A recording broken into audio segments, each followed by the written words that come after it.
My cameras seem to have been freezing. We're having a technical difficulty. I can't believe this really happened just now. Wow. I hate it when it does this. Hold on.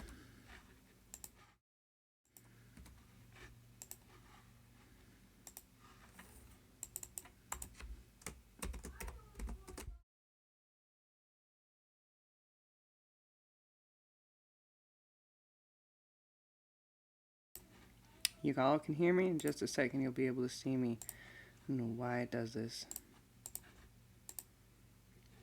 Nope, that's frozen. That one's not going to work.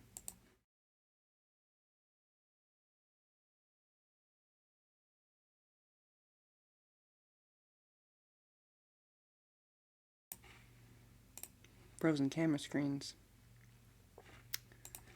Don't like it when that happens.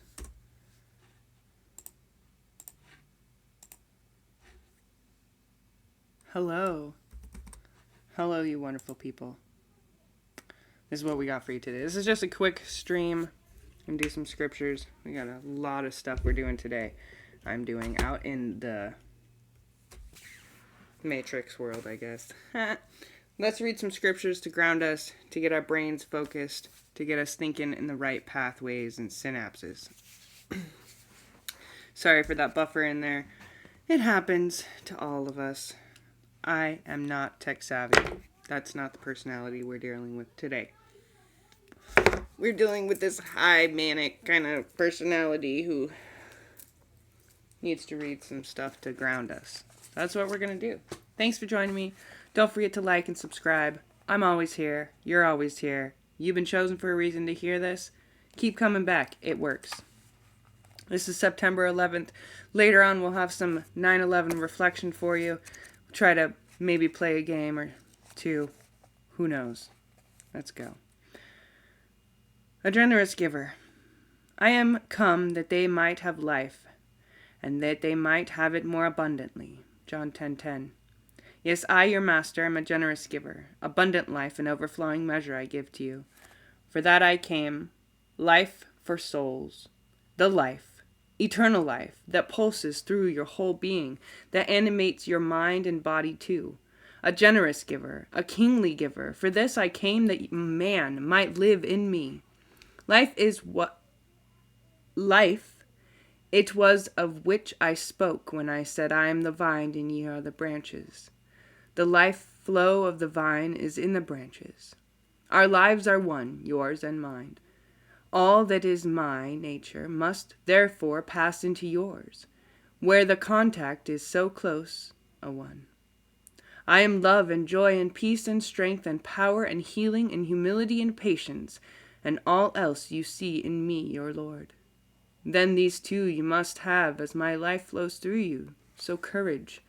You do not make yourselves loving and strong and patient and humble. You live with me, and then my life accomplishes the miracle change. When we see ourselves getting angry, when we see ourselves getting frustrated, so full of restlessness and rage and just pure venom, we're not giving our life to that which we came from, that light, that ever-flowing life giver, that abundant reality, that life, that what these speak of as well, that enlightenment, that peace, that joy. That's when we're dwelling in the world too much. So after God calls, Jesus calls. Rejoice in me always, he says. No matter what is going on, you can rejoice in your love relationship with me. This is the secret of being in content in all circumstances. So many people dream of the day when they will finally be happy. Or you hear sometimes, are you ever happy? Or when they're going to be out of debt. Or when their children are out of trouble. When they have more leisure time. And so on and so forth. While they daydream, their moments are trickling into the ground like precious balm spilling wastefully from overturned bottles. Fantasizing about future happiness will never bring fulfillment, because fantasy is unreality. Even though I am invisible, I am far more real than the world you see around you. My reality is eternal and unchanging. Bring your moments to me, and I will fill them with vibrant joy. Is that not what just God told us to? Now is the time to rejoice in my presence. I'm going to read from Psalms today, Psalms 102:27.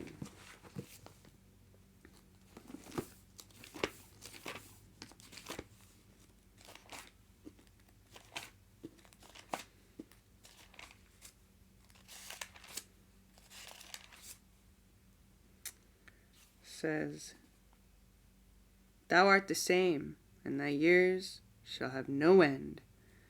God is the same yesterday, today, tomorrow, 40 years from now, 600 years before now. God is the same.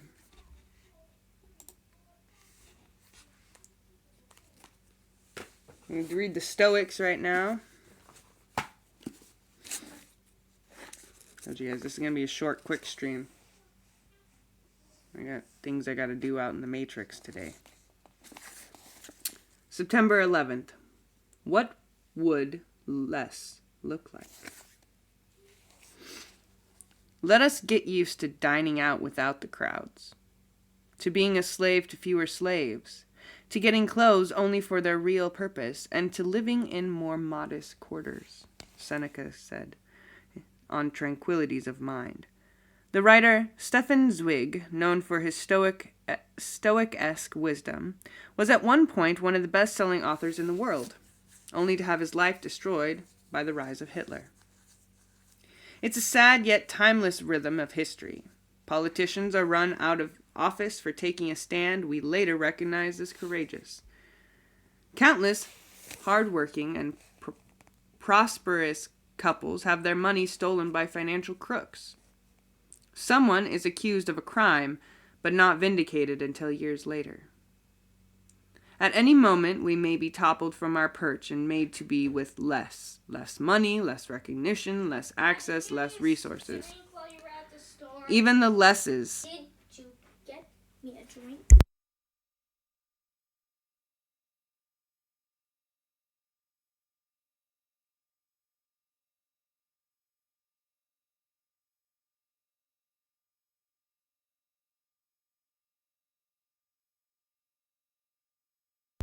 Even the lesses that come with age, less mobility, less energy, less freedom. But we can prepare for that in some way by familiarizing ourselves with what they might feel like. One way to protect yourself from the swings of fate and from the emotional vertigo that can result is by living within your means now. So today we can try to get used to having and surviving on less so that if we are ever forced to have less, it would not be so bad.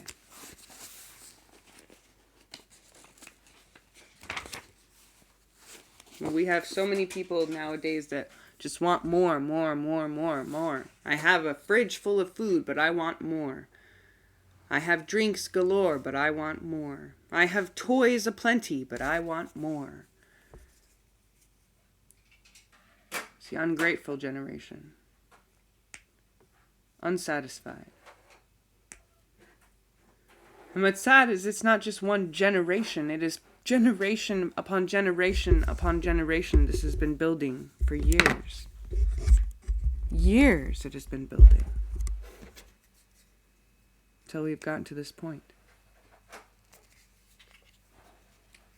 We're going to take a moment of silence and reflect upon all that, and I'll be right back.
All right, we're back. We're going to read from the quarterly, the Seventh-day Adventist quarterly. It's the book of Mark. They've been reading up on Mark. These are the scriptures that are brought into my life to read to you folks. I have other ones. These are just the ones that I've been going through.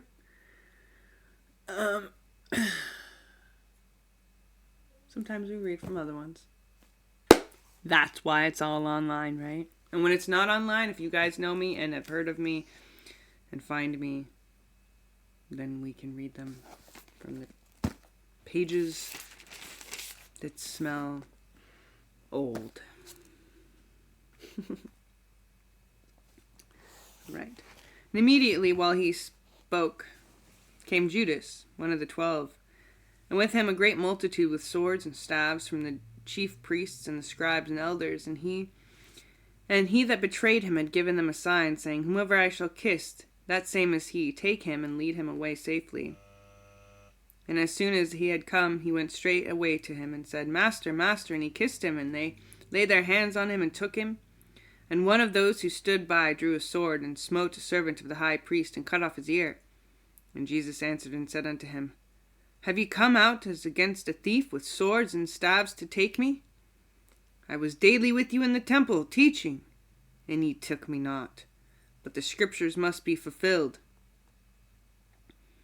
And they all forsook him and fled.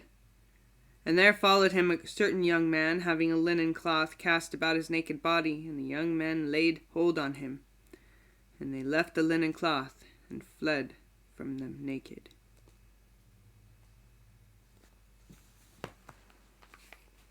It says, what happened here that is so crucial to the plan of salvation?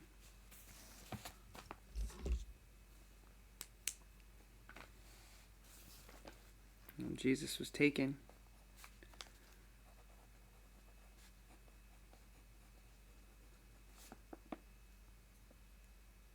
he went willingly.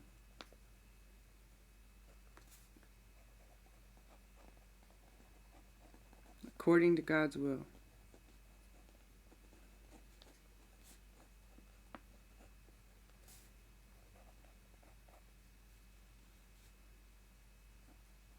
To show love and forgiveness, even unto death.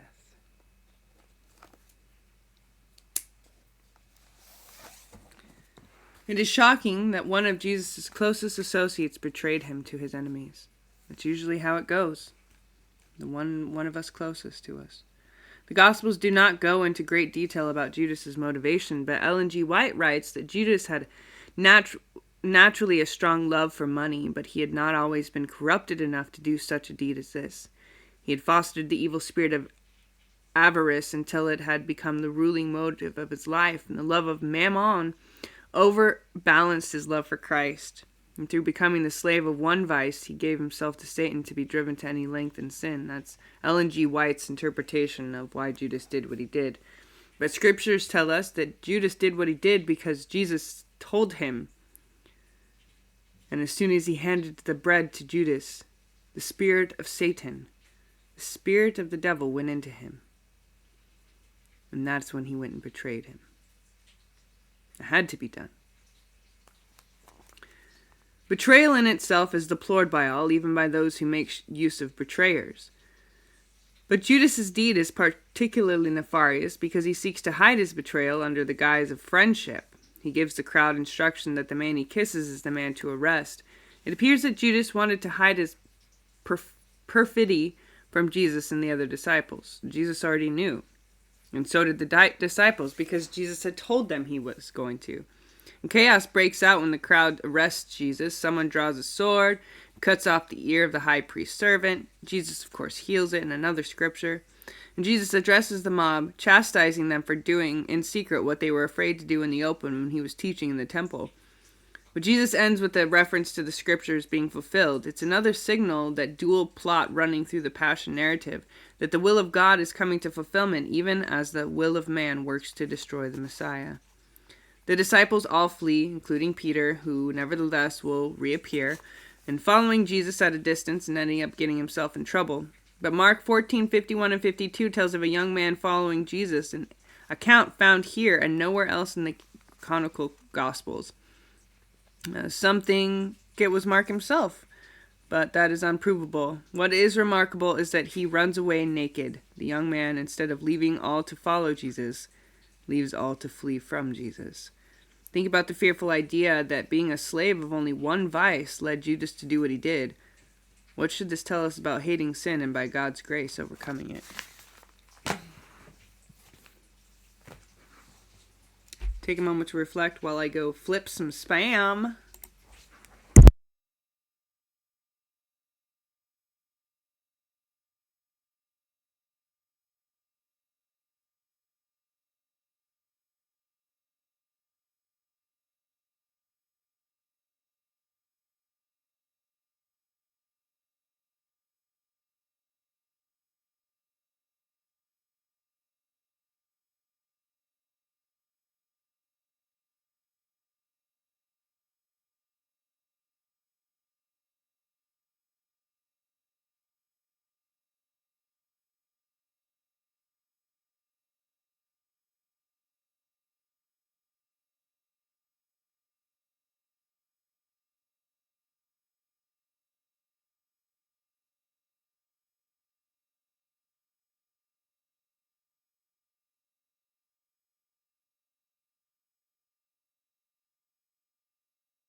You didn't hear a word that I just said, and I'm so sorry for that. I hope that you guys have a wonderful day. I said I'd make this brief. It is brief. It's less than 30 minutes. That's brief. Nothing usually is less than 10 minutes. That was that part. I hope I can make you laugh, smile. Hope you enjoyed the scriptures. We'll be back later to do some Eastern scriptures, the Bhagavad Gita and the Kabbalah, and yeah, do some other things. Reflections from 9/11.